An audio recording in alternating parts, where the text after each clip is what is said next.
When you come in here, the rules of the game are different. What you can't do is talk over me. Now, that's what you can't do. I think this is about your relationship. I just thought it was sex. Because it only gets worse for you. Act like you already know what you already know. This ain't new information to you. It's new information to me. This is why I got up this morning. Today on Judge Dad.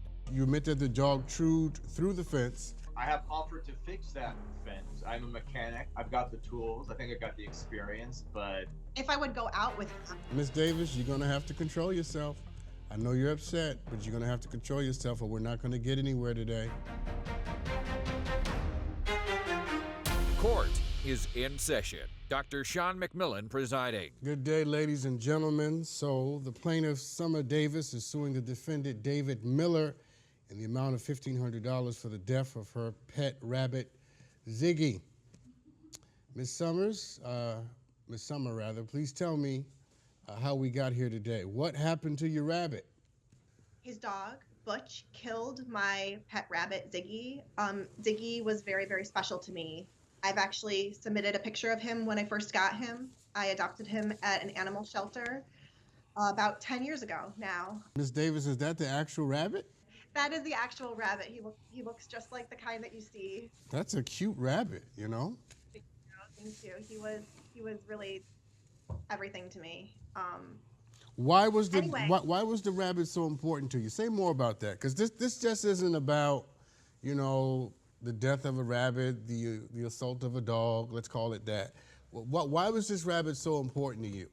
Ziggy was such a special rabbit. He has gotten me through so many times. When I moved to San Antonio and moved in next to David, that was a really rough time for me, and Ziggy was always just there for me. He was the sweetest rabbit. When I would come home from work, he would just roll on his back for me to rub his little belly. I do that every time I get home, too. I lay on my back and wait for someone to rub my belly, but at last, there's no one there to do it. Yeah. Ziggy was very, very special.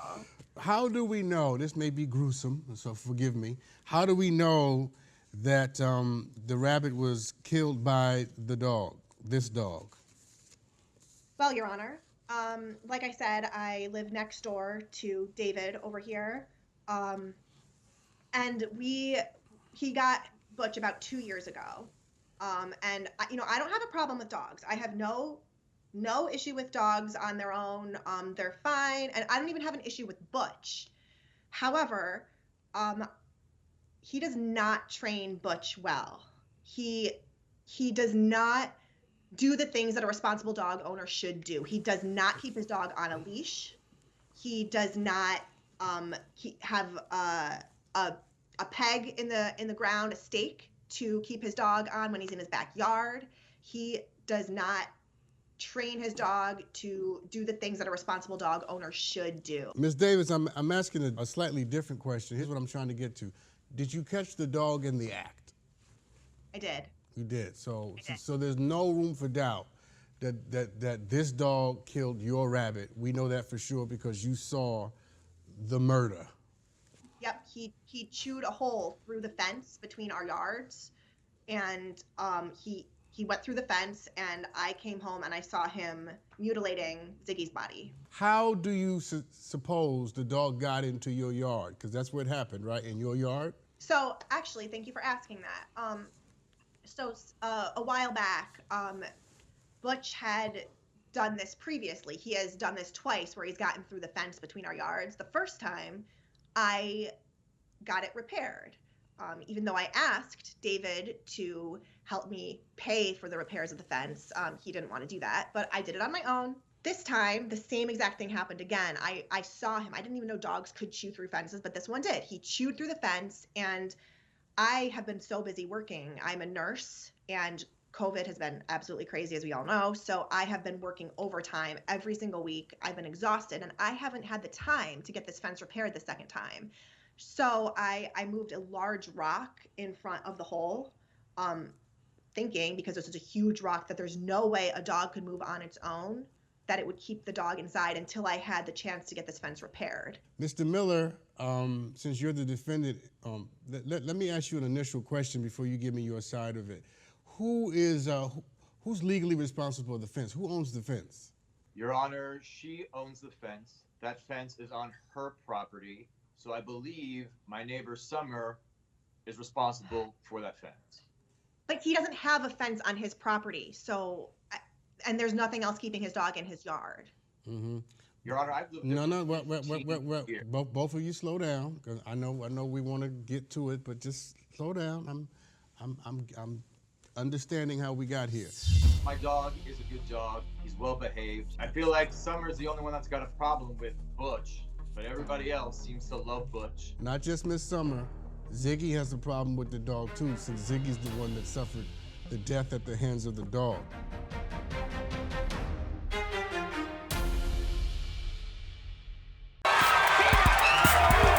You are the foul. Get off my stage!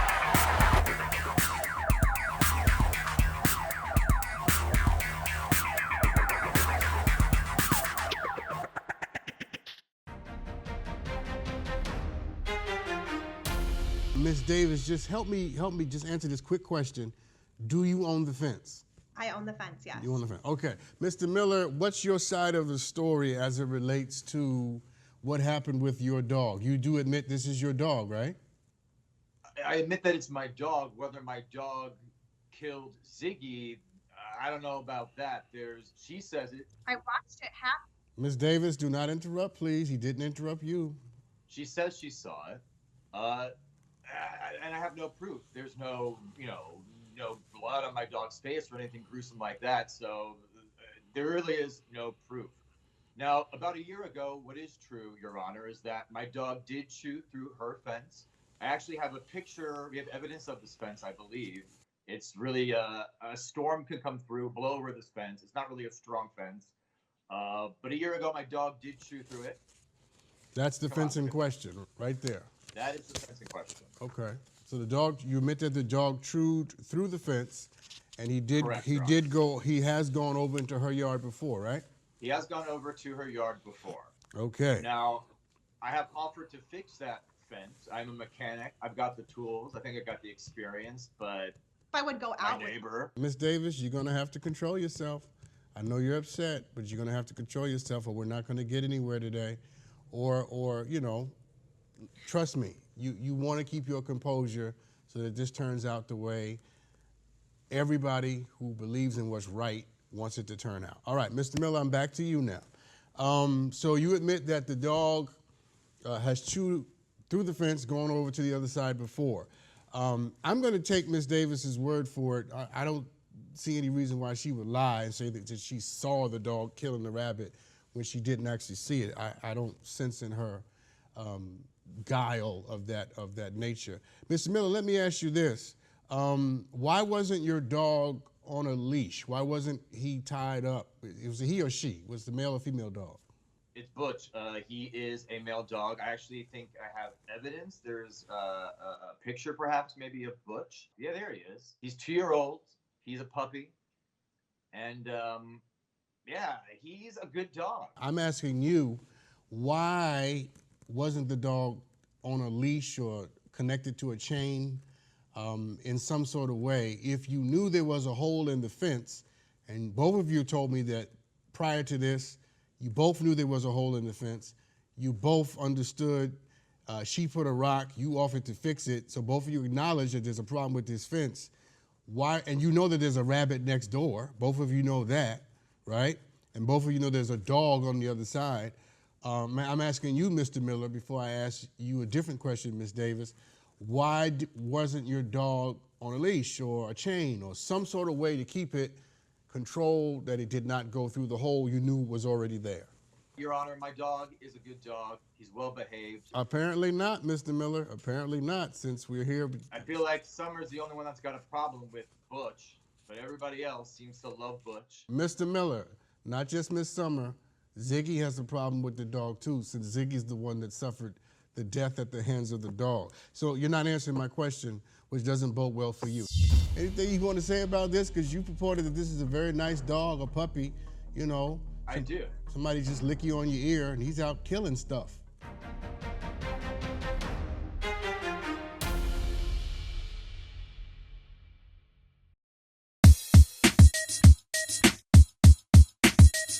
I am ordering you to heal. That's called a mama with a soft heart. Son. I'm gonna talk to you as a dad for a second.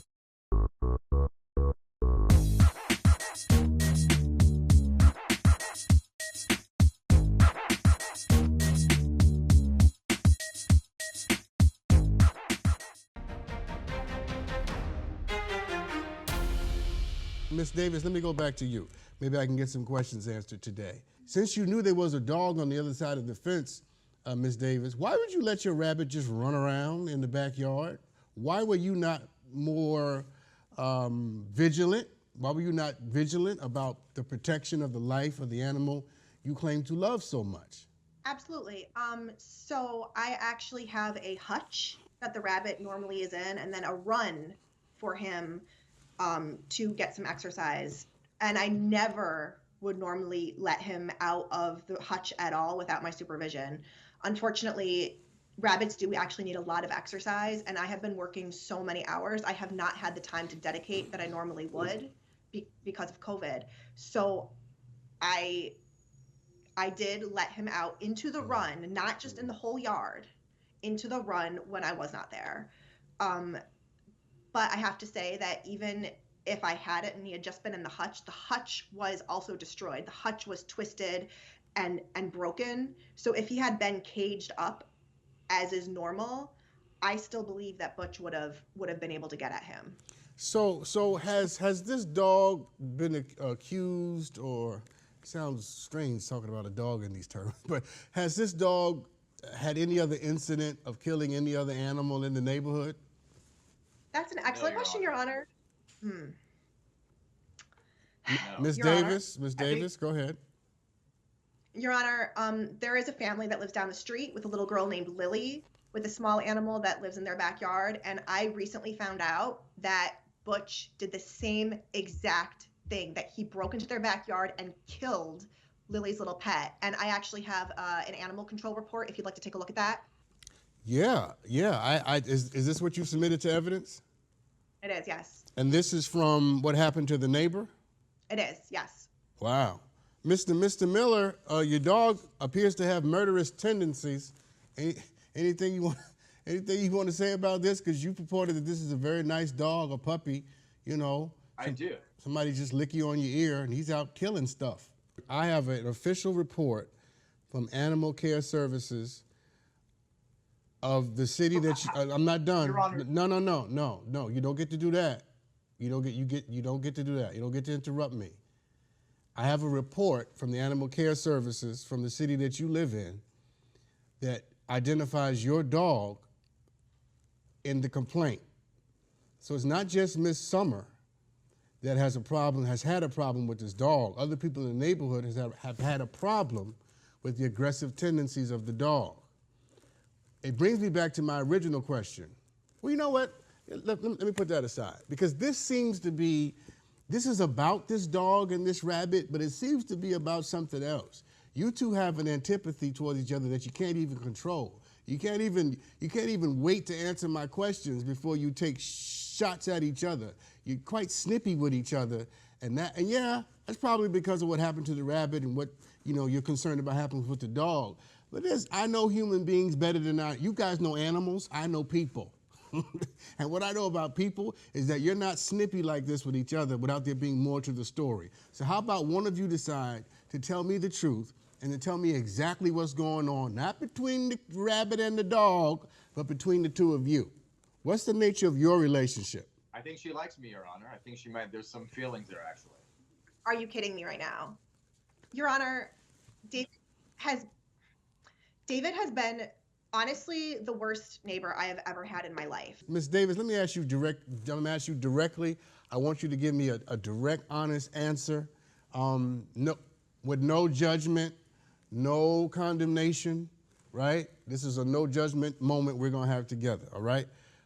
Is there a level of attraction between you and Mr. Miller? From me to him, absolutely not. However, he has asked me out multiple times. So I imagine that he has some attraction towards me, but I no. None at all. Zero. Mr. Miller, is it true that you asked her out multiple times? Well, I think multiple, Your Honor, is an exaggeration, but once, maybe twice, let's say twice. Yeah, this summer, she's new to the neighborhood. We've had conversations before. She's cute. I like brunettes.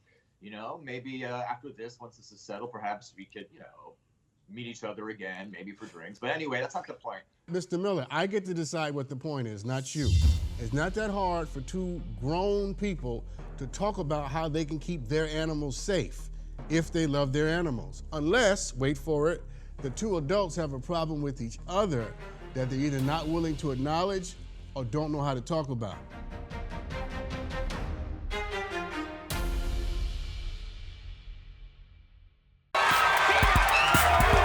You are the foul. Get off my stage!